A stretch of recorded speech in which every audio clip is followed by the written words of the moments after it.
Kaixo, ongi etorria zenbaki arrazionalak errepasatuko dugu. Ondoren, zenbaki irrazionalak eta zenbaki errealak ere ikasiko ditugu, zeintzu diren eta nola lortzen diren. Orduan, errepasatzen hasteko zenbaki arrazionala gogoratu behar dugu zeintzu diren. Bi datu edo bi neurri ditugunean, bien artean proportzio bat jarri dezakegunean. Non, bi zenbaki horiek zenbaki osoekin osatzen dugunean. Horan, honi deitzen zaio arrazoi bat dagoela A eta B artean. Izan badu osoa, adibidez, 5, 6. 5, 6 zatiki bat da. Orduan, jarri badezakegu zatiki moduan, proportzio bat edo erlazio bat, orduan, esango genuke zenbaki arrazional bat dela. Adibidez, musikako soinuekin eta notekin. Proportzio bat dago. Beti ere, B ez denean 0. Zegiten badugu adibidez, 5 zati 0, ezin dugu kalkulatu. Beste guztietan esango genuke zenbaki arrazionalak direla. Eta nola ezagutzen dugu? Q izenarekin. Jarriko dugu Q. Hau izango litzateke zenbaki arrazionalen multzoa, eta hasiko gara bere azpin multzoekin. Hemen dugu bat, adibidez, deituko digula Z, zenbaki osoena, eta hemen barruan N, zenbaki arruntena.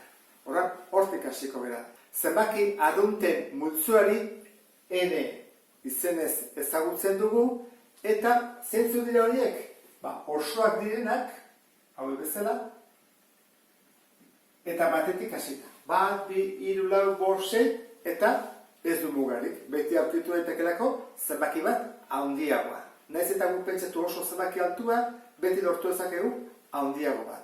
Ez du mugarik. Eta zenbaki hauek ikuste dituzu bezala, egin dezakeguna da 1 gehi 2, eta ateratzen zaigu emaitza zenbaki arrunta. Egiten badugu 4 bider 5, ateratzen zaigu emaitza zenbaki arrunta. Beti ateratzen zaigu arrunta, ezta? 3, 20. Bi propietate horiek baditu bere barruan. Eta ze gertatzen da Z-arekin? Z da zenbaki osoen multzoa. Zeintzu dira zenbaki osoak? 5 zenbaki osoa da. Eta 6 ere bai. Baina zergatik dago kanpoan jarrita? Batzuk daudelako hemen, adibidez hemen bali bago 1 eta 5 eta 6, hemen daude beste zenbaki batzuk osoak direnak, eta ez daudenak N multzoan. Zeintzu dira horiek? Ezkerretan joaten bagera, horra agertzen dira. 0, -1, -2, -3, -4, -5, eta horre mugarik ez dago. Orduan, N multzoa batetik hasten da, eta ez du mugarik, Z multzoak ez du ez hasirarik, eta ez bukaerarik. Jarriko dugu hemen, 0 adibidez, -1, -6, -8. Zenbaki oso guzti hauei zergatik esaten diegu zenbaki arrazionalak direla? Jarri daitezelako zatiki moduan. Adibidez, har dezagun 5. Eta jartzen badut. Zati bat? Zatikia dugu. Orduan, 5 da N multzokoa, arruntarelako, osoa, Z-koa, eta zatiki moduan jarri daitekelako baita ere da arrazionala. -6kin ere berdina egin dezakegu. Nik hartzeko dut -6, zatiki bihurtu dugu. Hauen ezaugarria zer da jartzen badugu hamartar moduan? Gelditzen zaigu horrela. 5,0000000. Bere periodoa 0 da. Horrela jarriko genuke ez da? 5,0, infinito arte. Eta hemen, berdin, -6,0, infinito arte. Baina guk hau dugu erabiltzen. Bakarrik jartzen dizut, gogoratzeko arrazionala baldin bada, beti periodo batean bukatzen dela. Hau, 0 bukatzen da, hor 0, eta beste batzuk ikusiko ditugu nola bukatzen diren. Orduan, Z multzoaren ezaugarria zer da? Lehen, N multzoa, baldin bazen batuketa eta bidalketan ateratzen zirela arruntak. zetak bat gehiago du. Eta guzti dut, pixka bat pentsatuta, asmatu ezakezula, ezta? Zein da, kenketa. Nik hartzen badut adibidez, 5 ken-7, ateatzen zen osoa. Orduan, ja baditugu, 3 eraiketa. Non, behen emaitzak, ateatzen dira baitere multzo berdinakoak. Orduan, N multzoak ditu batuketa eta biderketa, Z du batuketa, biderketa eta keketa. Q multzoan zer gertatzen da? Batuketa, biderketa eta keketaz gain, zatiketa egiten badut, adibidez 6 zati 5, atatzen zen 6 bosten, eta hau Q multzokoa da. Orduan, 4 eragiketak izango dituzke zenbaki arrazionalen multzoa. Jarriko dut beraz 6 bosten hemen, ze ez da osoa, izan liteke baita ere erdi bat, -2 bosten, 0,2, 1,3 periodikoa, eta bar. Orduan, zenbaki guzti hauek dira arrazionalak, baina ez osoak. Honela, zenbakien zuzen hau betetzen hasten da. Orain arte, hemen 0, 1, 2 eta tartean ez zeo zenbakirik, orain zenbakiak hasten dira ateatzen. Adibidez, 0,1, 0,125, 3 laurden, eta nahi ditun guztiak, eta hemen ere bai, betetzen hasten da. 0k hurrengoa badu, ezta? 1. Eta batek 2. Horrek esan nahi du, zenbaki arruntetan eta zenbaki osoetan guk badakigu zenen hurrengo zenbakia eta aurreko zenbakia. Adibidez, 4en hurrengoa zen da 5, eta -2en aurrekoa -3. Hemen jarri ditudan zenbaki batzuk argi dago zatikiak direla. 6 bosten erdi bat -2 bosten. Baina hemen adibidez, 2 jarri ditut ez direla zatikiak. Hauek pasa daitezke zatiki moduan, idaz dezakegu zatiki moduan esateko zenbaki arrazionala dela. Baina ontara ingo genuke. Hartuko ditut zenbaki zehaz bat eta periodikoa. Idatzi dut zenbaki zehaz bat eta 2 periodiko. Orduan, hauek baldin badira zenbaki arrazionalak jarri dezakegu zatiki moduan. Nola egiten da? Zehatza denean, periodoa badu, nahiz eta ez ikusi. Da, 0 periodikoa, 3,5, 0,0000. Orduan, periodiko horiek nola jartzen dira? Ba egiten dena da, jartzen da zatikia, goian osorik, komarik gabe, eta behan, koma eta gero, zifra bat karra dagoelako, 10.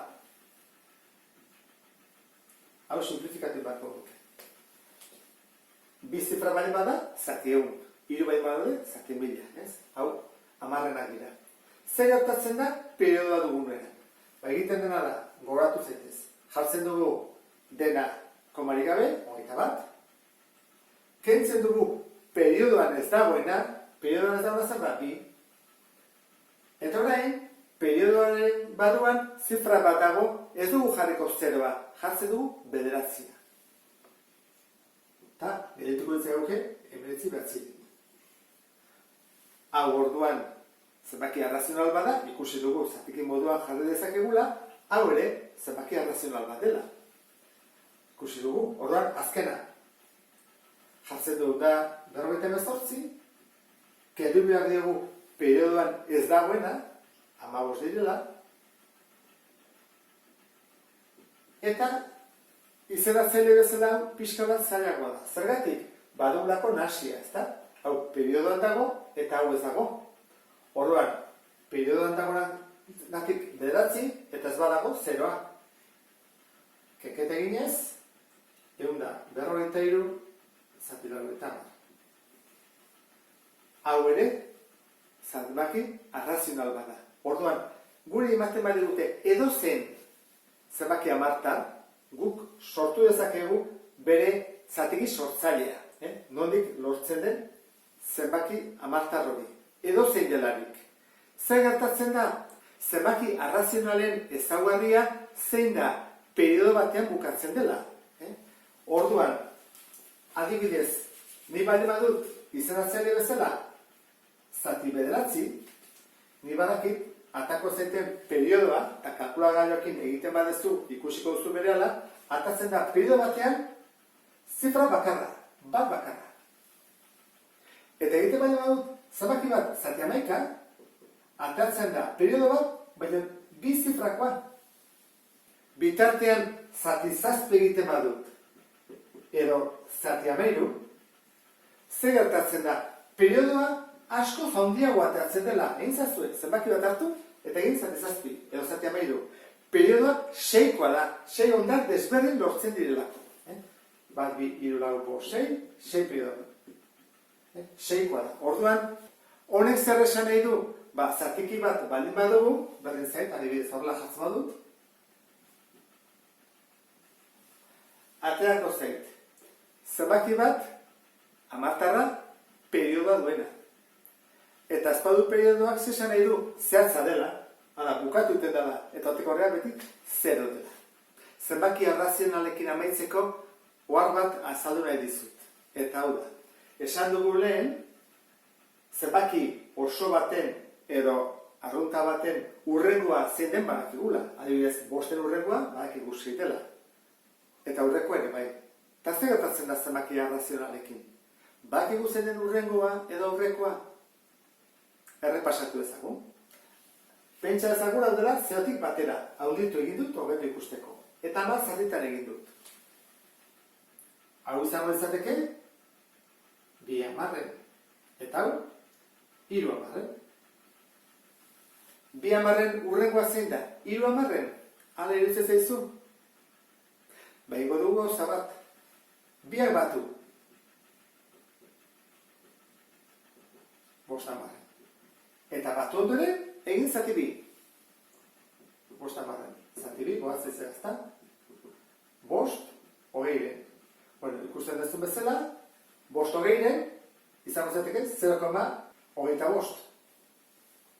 Hau baldin bada 0,2 eta baldin bada 0,3, erdian dago 0,25 edo laurden bat. Laurden bat edo 5 20 gauza bera da. Zer da orduan? 2 hamarren urrengoa da laurden bat? Ez. Erdian bete aurkitu zakegu beste zatiki bat. Eta beste bat. Eta beste bat. Eta beste bat. Eta ez du muga. Zein da adibidez 1,2, 3, 1, lau, 9 urrengoa. 1,2, 3, 1, lau, 9, jartzen dut 0 bat, toni bat, eta bera urrengoa, ez da? Ez. Jartzen dut beste 0 bat, ez da urrengoa. Badaude askoz gehiago. Gertuago denak. Kentzen diot, eta jartzen diot 0 bat. Hau da urrengoa? Ez. 0 bat jartzen diot. Urrengoa, eta horrela. Etengabe, ez dago urrengorik. Orduan, guretzako lehen baldin bagendun zenbaki aurrekoa eta ondorengoa, hemen zatikiak ditugunean ez dago ez urrengorik eta ez aurrekorik. Beti aurkitu dezakeulako bat gertuago dagoena. Horregatik esaten da multzo oso dentsitatea handikoa dela. Ikaragarria dela. Zeotik batean zenbat zatik daude infinito, eta batetik bira, ere bai, beste infinito bat, bete egiten da. Horregatik pitagorikoentzat, zuzen hau, hasiera batean behintzat, pentsatzen zuten zenbaki arrazionalez bete daitekela. Eta jarrera izango ditzatekela. Puntu, infinito pila bat, eta dena zenbaki arrazionalez. Perfecto, mundu perfecto bat. Eta sarrera honekin, ondo ulertu duzulakoan zer den zenbaki arrazional bat, beste bat arte, agur.